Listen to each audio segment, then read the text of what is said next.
Here we're going to talk more about how to use the graphing calculator to graph, find solutions, and find a vertex. Actually, we're also going to learn how to plug a number in fairly easily there, although the graphing calculator is always pretty easy to do that. You just substitute numbers in exactly like you see them, but we'll find that there's a function in the calculator that does this for us when you're given a function.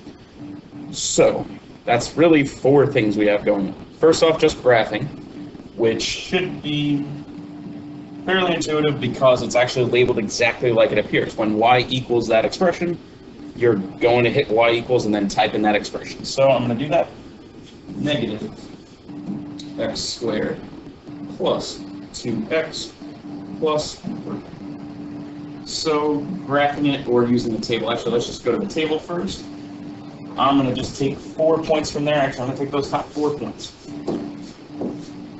-2, -5, -1, 0, 0, 3. Actually, I'm going to take one other one also. I'm going to take 1, 4, and then I'm going to skip to 3, 0. The reason I did that is because that's actually answering that question. What are the zeros of this function? What are the zeros of that quadratic? Actually, they're right in that table. Anytime y equals 0, or anytime I have an x-intercept, which is 3, 0, that one, or -1, 0, that one, those are my zeros. You can write this as two x values in brackets or in braces, or you can write those as two ordered pairs. So you can write it also as -1, 0, and 3, 0.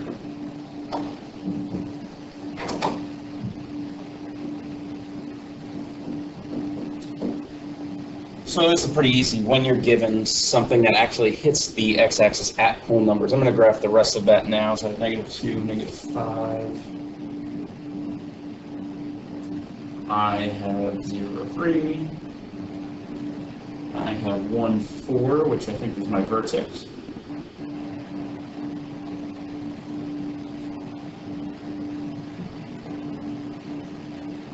So I have an upside down parabola because my leading coefficient is a negative. I have a -1 in front of that x squared, which is telling me I know that is going to be an upside down parabola.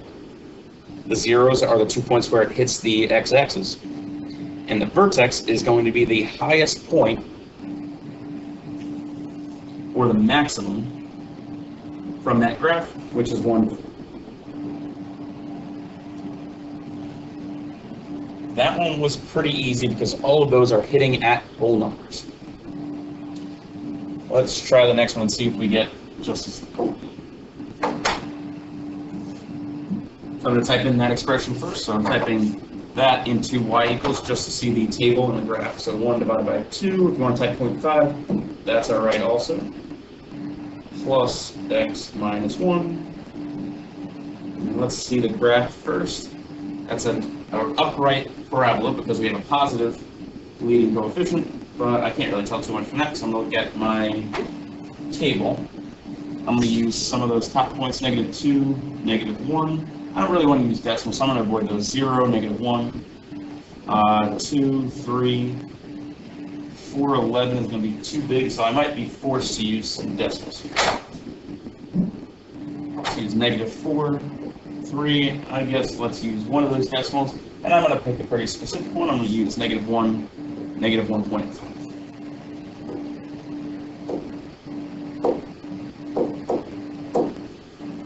Okay, so I have 0, -1.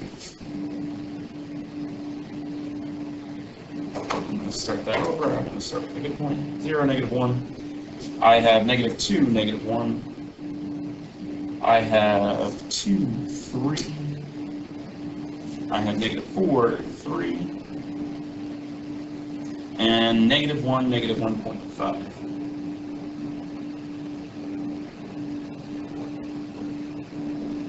So I have my parabola shape with actually the vertex included in there. That -1, -1.5. That ordered pair is the lowest that gets down to. It's not exactly that easy to tell from that. So we're going to actually talk about how to find that exactly, how to use the calculator to find that. Actually, let's just do that in the next step. So the calculator can tell us exactly what the lowest point is. And since I already know what it is, let's use it with this example, just basically to confirm that I'm doing that correctly.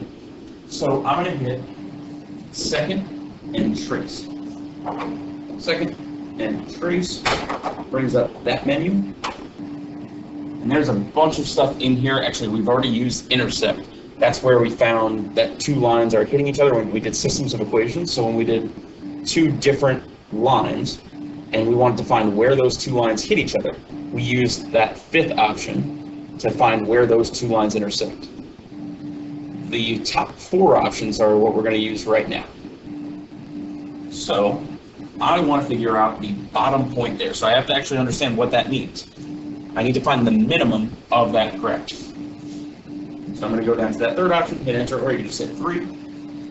When it says left bound, it's talking about setting up a boundary on the left side, and then it's going to say right bound. It's going to say, basically, it's going to establish a right boundary. And then it's going to search between those two boundaries.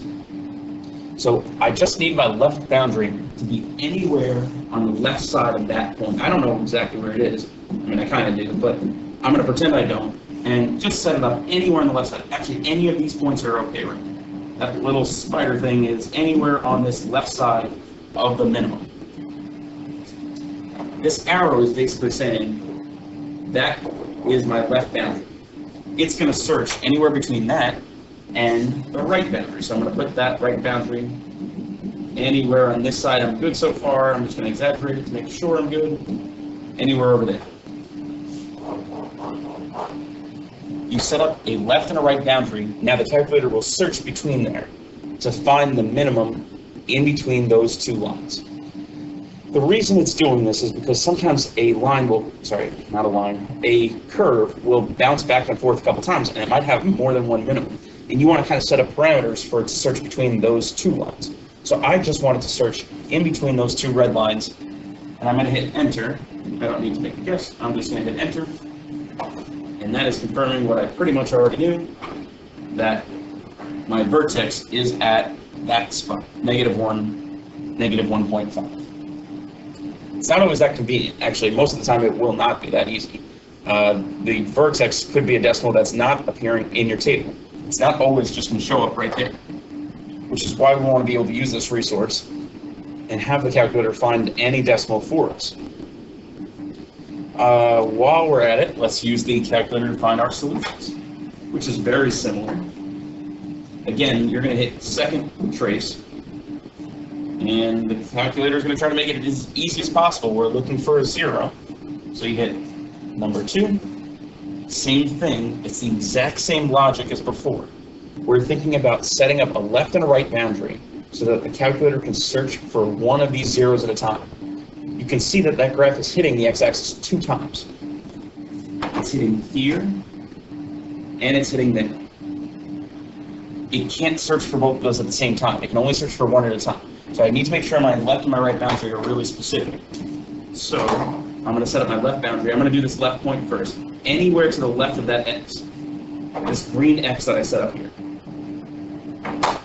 I need to set up the left boundary on the left side of that. I'm going to hit enter there. That's my left. My right boundary has to be somewhere in the bottom of this U. I cannot go past this. That's too far. I cannot go past that x.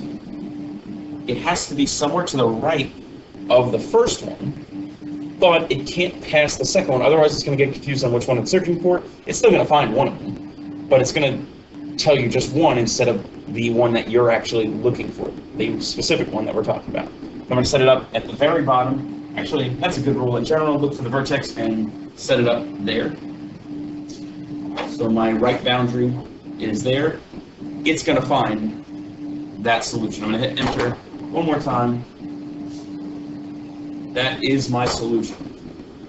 -2. Oops, sorry. -2.73. I'm going to actually include 2 decimal places there. That is one solution. I only have one of them so far, though, so I'm going to find that second one by doing the exact same thing. But now, so I'm going to hit second and trace. I'm going to go down to 0, hit enter. Now my left boundary has to be somewhere in the middle. Again, it's talking about the left side and the right side that it's going to search in between. I'm setting up a left boundary at the vertex, or close to the vertex. A right boundary anywhere on the right side of, I'm going to write that green X again, anywhere on the right side of that.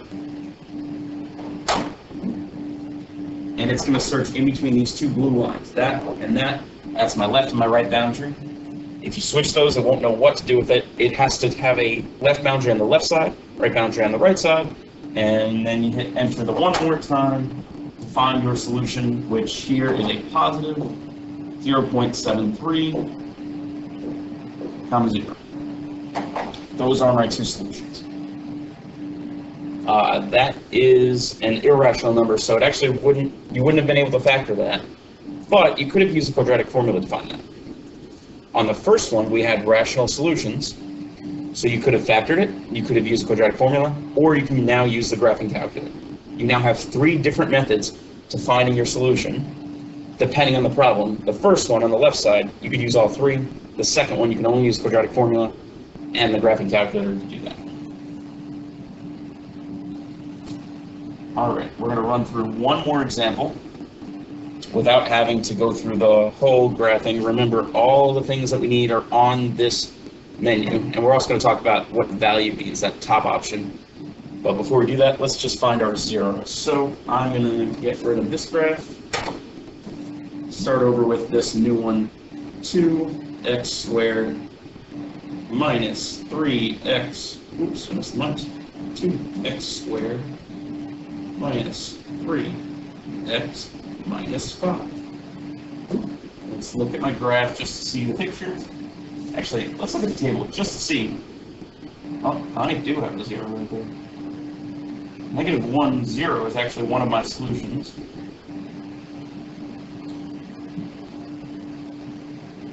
And that seems like that's going to be the only. So actually, in the table, it shows me one of my solutions. But I'm going to have the calculator actually find both of those for me, just so I get to practice looking at that. I might have a vertex also. That 1, -6 looks to be the lowest point. We're going to find out that it's actually not. It's close to the lowest point, but it's not. So let's go back to my graph and then hit second and trace. I'm going to look for my zeros first. So I'm going to hit number 2, set up a left boundary on the left side, right boundary on the right side, somewhere near the vertex, and it's going to search in between those 2 arrows, in between there. It's going to look for this point, which actually I already know from the table, but let's just confirm that. That is -1, 0. That's one. The second one, oops, second trace again. The second one is roughly there. That's going to hit at a decimal, which is why I really need to use the calculator or the graphing or the quadratic formula, or factoring actually would work on this one, I think. But the calculator can also be a good resource for this. So I'm going to set up my left boundary somewhere near the vertex, right boundary off to the right side, and now it's going to search between those 2 arrows, in between that and that,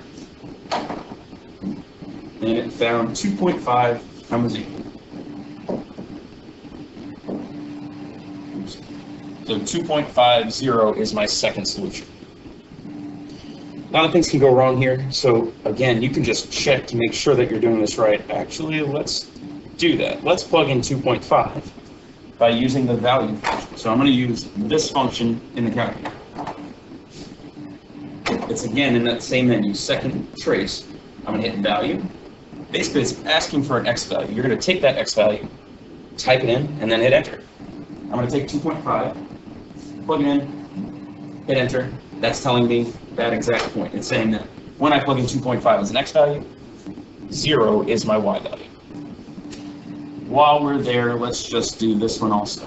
What is the value of the function when x equals -3.54? That's a pretty annoying decimal to have to plug into something like that. Although, really, you can substitute that in the graphing calculator exactly as you see it. As long as you put parentheses around that number, it should be doing the exact same thing that this is doing. But I'm going to use this function just because it's cool. I'm going to type in -3.54 and hit enter. So the value of the function when x is -3.54 is 30.4. 6, 8, 3, 2. You don't really have to keep all that. If the number that you're plugging in is rounded to the hundredths place, generally a good rule is round to that same decimal place, so you'd round it to 30.68. So that is the value function when you have a function typed into y=. Now let's use the vertex function. So second, and trace again. And we are looking for a minimum. You're going to use the maximum when this number is a negative. Since that's a positive 2, I know roughly it's going to look like that. It's not at all like that really, but I know it's going to look like a U shape, so I know it has a minimum, not a maximum. So I hit enter there, and I'm going to set up my left boundary. I don't know where my cursor is. Oh, it's still off the screen to the left. There we go. I'm going to hit enter there.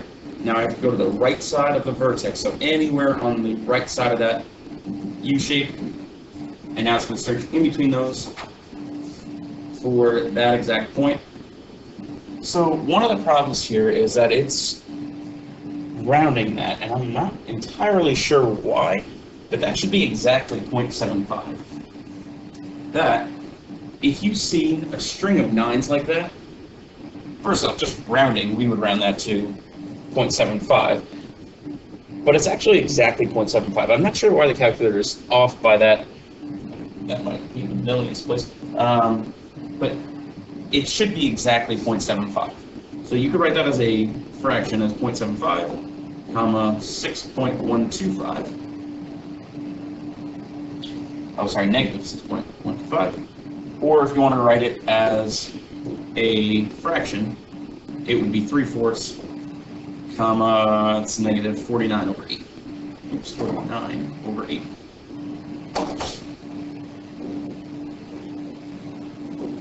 And it really should be exactly 3/4, not that rounded or really estimate of that x value.